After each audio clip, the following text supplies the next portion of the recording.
Halo semua, saya Gabriela Novinda dari Fisika Medis Angkatan 2020 ingin mempresentasikan makalah akhir saya yang berjudul Analisis Pengaruh Radiasi Sinar X terhadap Ibu Hamil.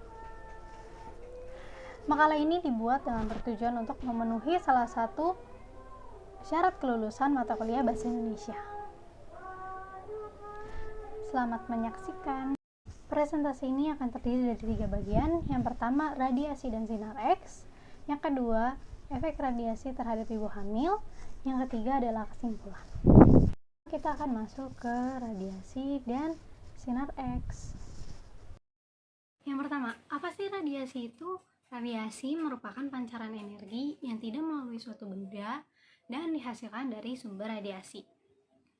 Jadi, semua gelombang elektromagnetik di dunia ini memiliki radiasi yang berbeda-beda, tergantung spektrum dan panjang gelombangnya sendiri. Nah, di sini akan disajikan gambar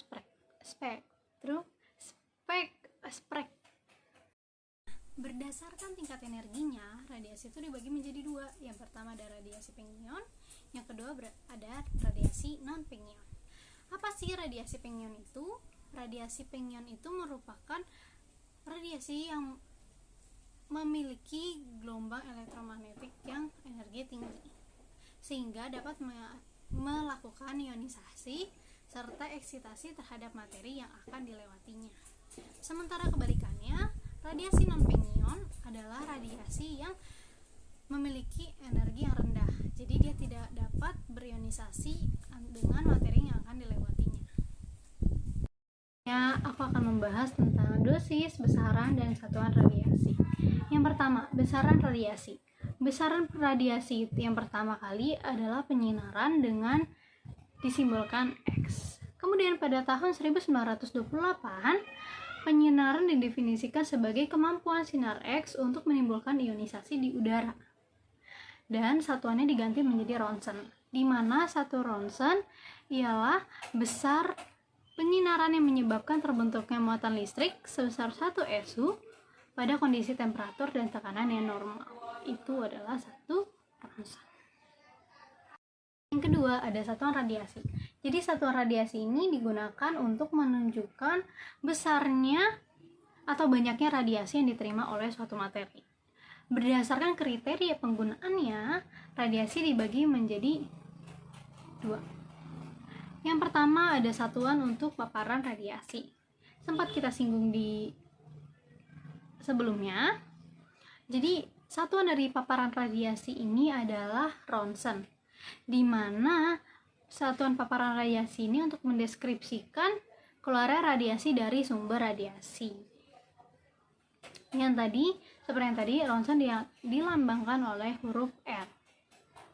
Yang kedua ada satuan kecepatan pemaparan. Satuan kecepatan pemaparan sendiri adalah R per jam, di mana kecepatan pemaparan adalah besarnya pemaparan yang terjadi per satuan waktu. Kedua ada sinar X. Sinar X itu apa sih? Sinar X itu adalah gelombang elektromagnetik yang memiliki panjang gelombang yang sangat pendek. Sebenarnya sinar X ini sama seperti gelombang elektromagnetik lain, tapi hanya saja dia memiliki panjang gelombang yang sangat pendek sehingga dia dapat menembus materi yang tidak bisa ditembus oleh cahaya yang terlihat. Nah, sinar X ini dapat terjadi karena adanya tumbukan tak kenyal antara elektron dan atom anoda. Nah, ketidaksempurnaan tumbukan tak kenyal ini memungkinkan terjadinya 2 hal. Yang pertama adalah radiasi di mana elektron mendekati anoda yang akan berinteraksi dengan elektron luar. Jadi elektronnya ini bereaksi dengan elektron di atom anoda di kulit yang luar. Yang kedua ada radiasi yang elektronnya berinteraksi dengan elektron di atom anoda pada kulit dalam. Elektron yang tadi berinteraksi dengan elektron luar atom anoda akan mengalami perlambatan sehingga ia akan mengeluarkan radiasi. Radiasi ini disebut dengan radiasi Bremsstrahlung. di mana radiasi ini akan terjadi berulang kali sehingga bersifat kontinu. Nah, sinar X yang dihasilkan dari radiasi ini akan dinamakan dengan sinar X karakteristik. Yang kedua, yang elektron yang berinteraksi dengan elektron atom anoda yang di dalam akan mengakibatkan atom bereksitasi keluar dan karena itu atom menjadi dalam keadaan tidak stabil. Nah, karena dalam keadaan tidak stabil, maka diperlukan pengisian elektron yang lebih luar. Nah, perpindahan kulit dari luar ke dalam diikuti dengan radiasi yang memiliki panjang gelombang tertentu, sehingga radiasi ini bersifat diskrit. Sinar X yang dihasilkan oleh tabung Ronsen ini memiliki beberapa faktor. Yang pertama itu ada filamen. Filamen ini berada di tabung Ronsen dan menghasilkan elektron dengan cara memanaskan filamen dengan transformator yang bertegangan tinggi. Yang kedua ada anoda. Anoda ini memiliki radiator pendingin yang digunakan sebagai mendinginkan panas yang dihasilkan saat elektron bertumbukan. Yang ketiga ada pemusat berkas elektron. Pemusat berkas elektron ini merupakan pengatur dalam jalannya elektron. Jadi elektron dapat fokus untuk menuju target sehingga dia dapat menghasilkan sinar X yang lebih efisien. Yang keempat ada target. Target ini berada di dalam bagian anoda yang memiliki unsur atom tinggi sehingga dapat menghasilkan sinar X yang efisien dan sebaik mungkin. Yang kelima ada tabung pembungkus. Tabung pembungkus ini dibuat dari kaca yang tahan panas sehingga dia dapat menahan panas dari transformator bertegangan tinggi dan dapat memelihara isi bagian dalam ruang hampa tabung. Yang keenam ada perisai tabung. Perisai tabung ini terbuat dari lempengan timah yang tahan terhadap sinar X dan sengatan listrik yang sangat membahayakan. Jadi pembungkus tabung ini sangat penting untuk melindungi para fisikawan medis atau para pemakai tabung Ronsen ini. Yang kedelapan ada filter. Filter ini merupakan aluminium dan tembaga. Jadi kalau filter dengan bahan dasar aluminium, dia baik untuk menyaring radiasi di mana radiasi berenergi rendah. Sementara kalau untuk tembaga ini baik digunakan untuk radiasi yang memiliki energi yang tinggi. Selanjutnya ada pembatas sinar. Pembatas sinar ini merupakan alat yang digunakan untuk mengatur ukuran dan bentuk sinar X. Kita akan membahas interaksi sinar X dengan materi. Proses yang harus dilalui sinar X saat berinteraksi dengan materi mengakibat sinar X kehilangan energinya. Dan proses yang harus dilalui sinar X ini ada 3. Yang pertama, proses efek fotolistrik, yang kedua efek Compton, yang ketiga adalah efek produksi pasangan. Nah, jadi interaksi antar sinar X dengan elektron-elektron di dalam atom dari materi menyebabkan terjadinya efek fotolistrik dan efek Compton. Sementara itu, efek produksi dihasilkan dari interaksi sinar X dengan medan listrik inti atom. Kita akan membahas efek-efek dari proses sinar X yang berinteraksi dengan materi. Yang pertama ada efek fotolistrik. Elektron menyerap energi foton pada fotolistrik sehingga elektron melepas ikatannya dari atom. Elektron ini disebut dengan fotoelektron. Foton yang terlibat dalam proses fotolistrik memiliki energi yang rendah, yaitu berkisaran dengan 0,01 MeV hingga 0,5 MeV. Yang kedua ada efek Compton. Efek Compton adalah tumbukan lenting sempurna antara sebuah foton dengan sebuah elektron bebas, di mana tenaga ikat elektron yang berinteraksi dengan foton lebih rendah dibandingkan energi foton yang datang. Nah, tumbukan energi foton ini energinya tidak menyerap ke elektrod seluruhnya. Karena itu diperlukan reaksi-reaksi di mana yang harus memenuhi dengan hukum kekekalan energi. Yang ketiga ada efek produksi pasangan. Efek produksi pasangan ini akan terjadi bila energi foton yang datang lebih dari 1,02 MeV. Jika foton tersebut mengenai inti atom berat, maka foton tersebut akan berubah menjadi sepasang elektron. Proses efek produksi pasangan ini harus memenuhi hukum kekekalan energi, di mana massa foton yang datang harus memiliki minimal 1,02 MeV. Kita akan membahas tentang radiasi dan kehamilan. Jadi, pemeriksaan radiografi ini memiliki radiasi yang berdampak buruk juga bagi kesehatan.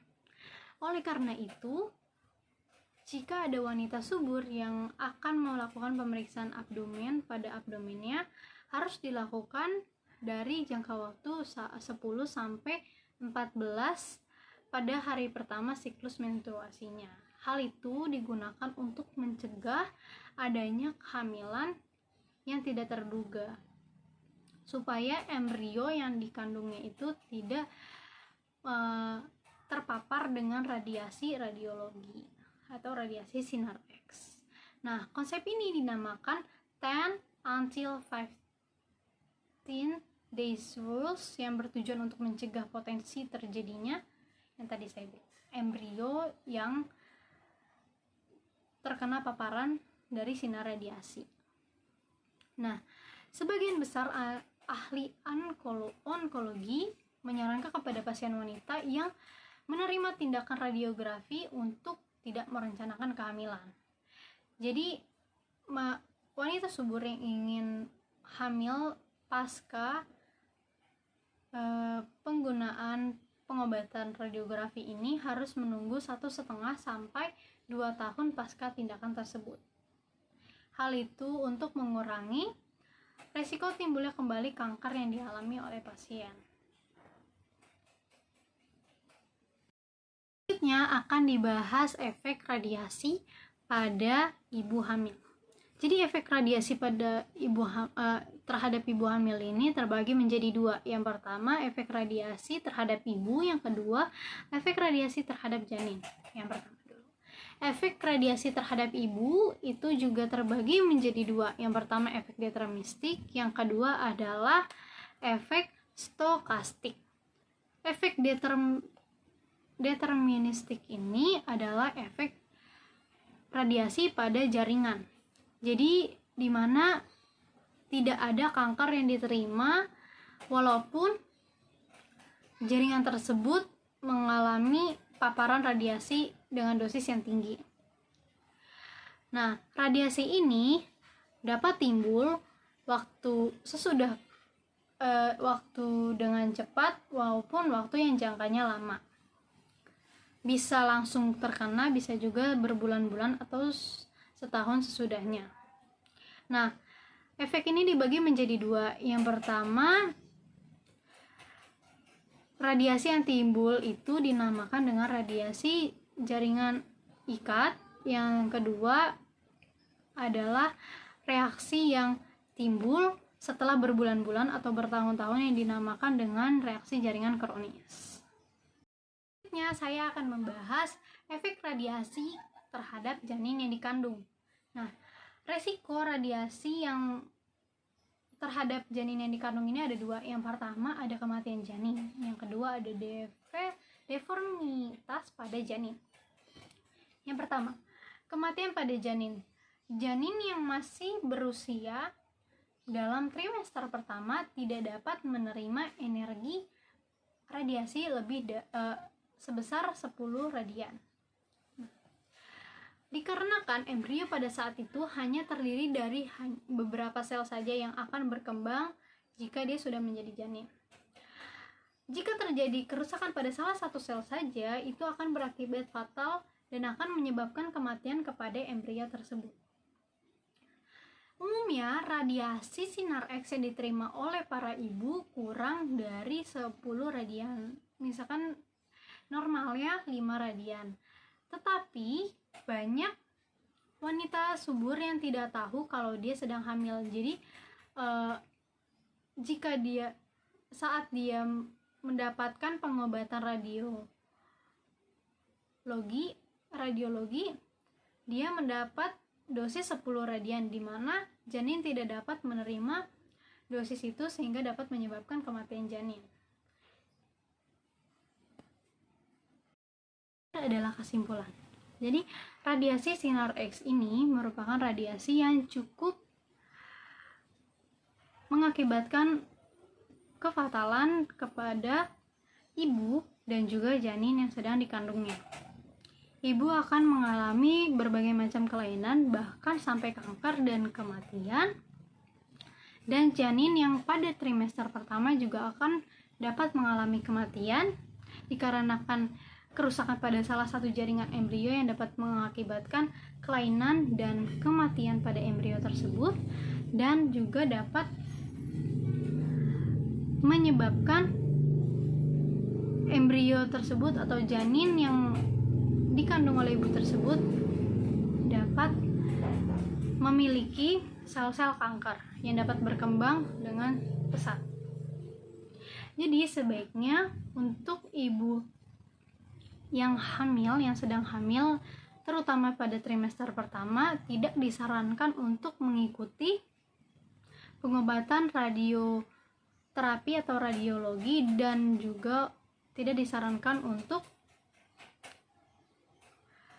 wanita subur yang yang sudah bersiklus lebih dari 14 hari untuk melaksanakan pengobatan radiologi juga, karena ditakutkan adanya kehamilan yang tidak terduga yang dapat menyebabkan embrio meninggal dan berakibat fatal juga bagi si wanita tersebut.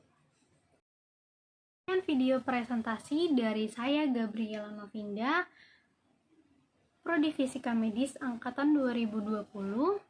Terima kasih atas perhatiannya.